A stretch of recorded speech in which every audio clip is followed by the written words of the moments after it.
ابيض بالصلاة على النبي عليك يا واجهة البلد. حصاد القمح يا رجالة، اللهم صل على النبي. انت بتجري ليه كده يا واجهة؟ والنبي سيبني في حالي، ساق عليك النبي. التاجر جايب المكنة عندي، بقول له هتاخد بكام، هتشتري بكام الغلة السنة دي؟ قال لك ب 2150.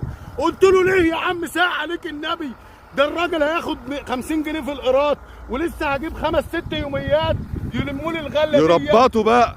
ويربطوها، ومش جايبه همها خالص. انت عايز ايه؟ ولسه كمان الدراسه قال لك الساعه ب 500 جنيه. طب انا هدي البزار اللي اداني الحبوب، ولا هدي الراجل اللي بيروي لي المكنه؟ انا خلاص كلي طفح.